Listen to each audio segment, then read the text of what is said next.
Hello students, for the concept of conductivity, we shall solve one problem.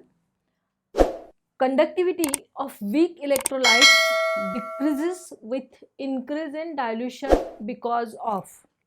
What is the reason? Conductivity of weak electrolyte decreases with increase in dilution. Solution आपण dilute केलं तर conductivity weak इलेक्ट्रोलाइटची decrease होते. याचं कारण काय हा प्रश्न आहे. आपण हा कन्सेप्ट आधी समजून घेऊया आणि मग ऑप्शनकडे वळूया. What is conductivity? You know that conductivity of a metal conductor is a conductance of unit length of the rod and having the unit cross sectional area. But in chemistry we have to consider about the conductivity of the solution, and so conductance of unit volume of the solution is called as conductivity. Remember, इथं आपल्याला important काय आहे? सोल्युशनची conductivity. आणि सोल्युशनची conductivity म्हणजे काय? तर it is the conductance of unit volume of the solution. मग युनिट व्हॉल्यूम म्हणजे आपण जनरली कन्सिडर करू शकतो 1 cm³ ऑफ द सोल्युशन, और you can take 1 dm³ of the solution, और 1 m³ ऑफ द सोल्युशन. काही असू दे व्हॉल्यूमचं युनिट, पण एकक व्हॉल्यूमचं कंडक्टन्स म्हणजे त्या सोल्युशनची कंडक्टिव्हिटी. वीक इलेक्ट्रोलाइटची कंडक्टिव्हिटी ही अवलंबून असणार आहे, किंवा कुठलाही इलेक्ट्रोलाइट आपण घेतला, वीक असू दे आणि स्ट्रॉंग असू दे, it is the conductance of 1 unit volume of the solution. Remember, now conductance is due to the flow of ions, so it depends upon number of ions. It depends upon number of ions, means conductivity of weak electrolyte depends upon number of ions present in unit volume of the solution. Conductivity of the solution is due to number of ions present in unit volume of the solution. Now we shall consider the next part. It decreases with increase in dilution. हा प्रश्न का महत्त्वाचा आहे ते बघूया आपण. आधी dilution increase केलं आपण. आयनिक इक्विलिब्रियामध्ये ओस्वाल्ड डायल्यूशन लॉ शिकलोय. It is applicable for weak electrolytes. Ostwald dilution law काय सांगतो? जर आपण डायल्यूशन इन्क्रीज केलं म्हणजे ते सोल्युशन डायल्यूट केलं तर डिग्री ऑफ आयनायझेशन ही इन्क्रीज होते. Degree of ionization of weak electrolyte is directly proportional to square root of volume और inversely proportional to square root of concentration. हे शिकलोय आपण. अल्फा और के इज इक्वल टू α²c. म्हणजेच इथं आपण असं म्हणू शकतो की वीक इलेक्ट्रोलाइटचं आयनायझेशन हे डायल्यूशन झाल्यावर इन्क्रीज होतं. मग जर डायल्यूशन झाल्यावर आयनायझेशन इन्क्रीज होत असेल तर नंबर ऑफ आयन्स इन्क्रीज होणार. बरं, आयनायझेशन वाढलं म्हणजेच नंबर ऑफ आयन्स वाढले. मग जर नंबर ऑफ आयन्स वाढत असतील तर कंडक्टिव्हिटी इन्क्रीज व्हायला पाहिजे. पण होतं काय? Conductivity decreases with increase in dilution. याचं कारण काय? तर आपण विचार करूया याचं कारण या ऑप्शनमध्ये.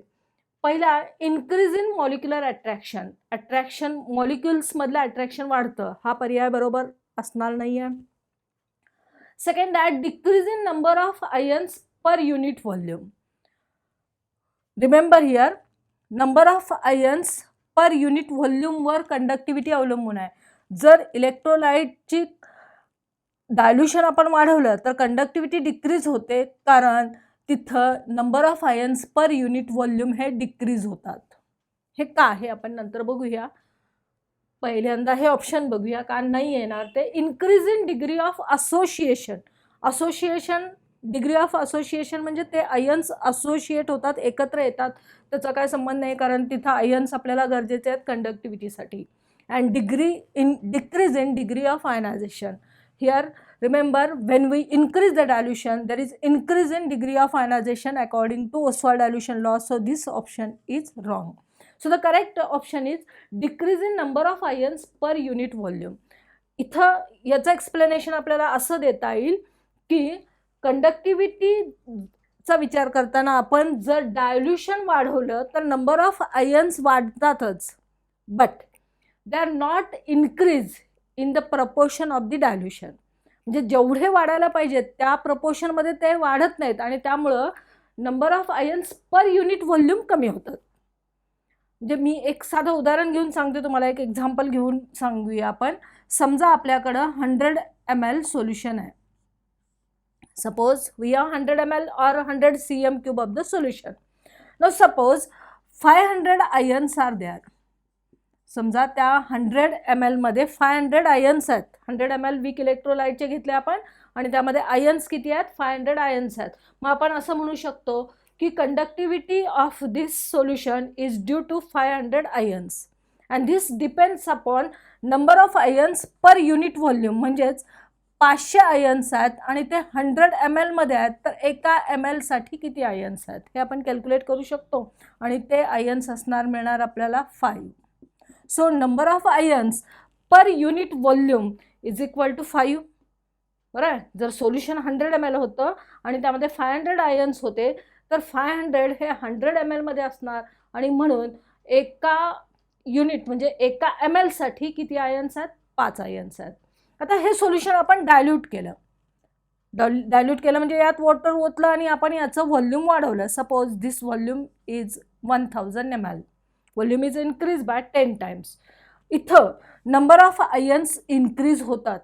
According to Ostwald dilution law, if you dilute the solution then degree of ionization increases, means number of ions will increase. Ionization increase होतं म्हणजे number of ions increase होतात. पण हे number of ions आता किती व्हायला पाहिजेत? हे जर 10 पटीनं वाढलं तर हे पण 10 पटीनं वाढायला पाहिजे. म्हणजेच इथं 5000 आयन्स तयार व्हायला पाहिजेत आणि जर हे 5000 आयन तयार झाले तर आपण म्हणू शकतो की number of ions per unit volume हे तेवढेच राहिले. पण ॲक्च्युअल होतं काय? तर जे आयन्स आहेत, कारण तो वीक इलेक्ट्रोलाइट आहे, त्याचं आयनायझेशन आधीच कमी असणार आणि त्यामुळे त्याचं आयनायझेशन ज्या प्रपोर्शनमध्ये व्हायला पाहिजे त्या प्रपोर्शनमध्ये होत नाही. समजा हे आयनायझेशन आपण असं समजूया की 10 पटीनं आपण डायल्यूशन वाढवलं. इथं नंबर ऑफ आयन्स वाढले आणि ते नंबर ऑफ आयन्स समजा 1000 आहेत. जे नंबर ऑफ आयन्स वाढले. बरं, हे आपण समजायचं आहे. एक एक्झाम्पल घेतलं आहे मी तुम्हाला हा कन्सेप्ट समजावून सांगण्यासाठी. मग आता number of ions per unit volume काय झाले? 1000 upon 1000 that is equal to 1. म्हणजे काय झालं बघा. आता जरी आपण इथं डायल्यूशन वाढवलं म्हणजे डायल्यूट केलं सोल्युशन, तर नंबर ऑफ आयन्स वाढले, पण number of ions per unit volume हे डिक्रीज झाले. कारण ज्या प्रपोर्शनमध्ये हे आयनायझेशन व्हायला पाहिजे त्या प्रपोर्शनमध्ये त्या वीक इलेक्ट्रोलाइटचं आयनायझेशन होत नाही आणि म्हणून जरी नंबर ऑफ आयन्स वाढले तरी conductivity depends upon number of ions present in unit volume of the solution and so here the conductivity decreases with increase in dilution. आणि याचं कारण काय आहे? Decrease in number of ions per unit volume. Remember, conductivity ही dilution वाढवल्यावर सुद्धा decrease होते. Increase होण्याच्या बदली आपल्याला वाटणार की नंबर ऑफ आयन्स वाढतात आणि म्हणून इथं डिग्री ऑफ आयनायझेशन जर वाढत असेल तर कंडक्टिव्हिटी पण वाढायला पाहिजे. पण हे कारण याचं आहे की इथं जेवढ्या प्रपोर्शनमध्ये नंबर ऑफ आयन्स वाढायला पाहिजेत तेवढ्या प्रपोर्शनमध्ये वाढत नाहीत आणि त्यामुळे number of ions per unit volume हे डिक्रीज होतात, जसं या एक्झाम्पलमध्ये आपण कन्सिडर केलं तसं. आणि त्यामुळं इथं कंडक्टिव्हिटी डिक्रीज होते विथ इन्क्रीज इन डायल्यूशन. आता हा कन्सेप्ट आपण कंडक्टिव्हिटीसाठी बघितला. नंतर आपण समजा आणखी एक याचवर आधारित कन्सेप्ट आहे तो molar conductivity. What is molar conductivity? It is the conductivity of the solution due to 1 mole of the solution, or here the solution which contains 1 mole of the solute. जर आपण सोल्यूट 1 मोल घेतला आणि तो सॉल्व्हंटमध्ये dissolve केला आणि solution मिळवलं, ह्या सोल्युशनचं व्हॉल्यूम काही का असेना, म्हणजे 1 मोल आपण सोल्यूट घेणार आणि ते सोल्युशन तयार करणार. आपण ते व्हॉल्यूम काही असू दे, 1 VM मीटर क्यूब असू दे, 1 DM क्यूब असू दे, काही असू दे, पण त्या 1 मोल सोल्युशन, त्या 1 मोल सोल्यूटपासून जेवढे आयन्स मिळालेत त्यावर मोलर कंडक्टिव्हिटी अवलंबून असते.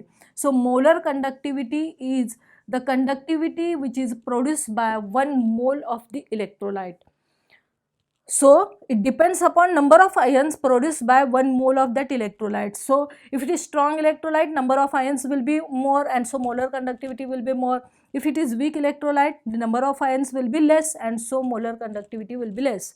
So if you dilute this solution, आता हे सोल्युशन आपण डायल्यूट केलं, म्हणजे जसं आपण आता 100 ml चं 1000 ml केलं, तर होणार काय, नंबर ऑफ आयन्स वाढणार. जसे वाढलेले होते तिथं आपण पहिलं एक्झाम्पल घेतलं तसं 100 ml मध्ये होते ते 500, 1000 ml झालं तर ते 1000 झाले, म्हणजे नंबर ऑफ आयन्स वाढले, म्हणजेच एका मोलपासून मिळणारे जे नंबर ऑफ आयन्स आहेत ते वाढले, आणि म्हणून मोलर कंडक्टिव्हिटी ही इन्क्रीज होते. Molar conductivity which is denoted by K and it is equal to lambda upon C. माहिती आहे तुम्हाला, lambda is conductivity upon C, जे कॉन्सन्ट्रेशन, आणि ह्या सूत्राच्या सहाय्यानं आपण ती कॅल्क्युलेट करू शकतो.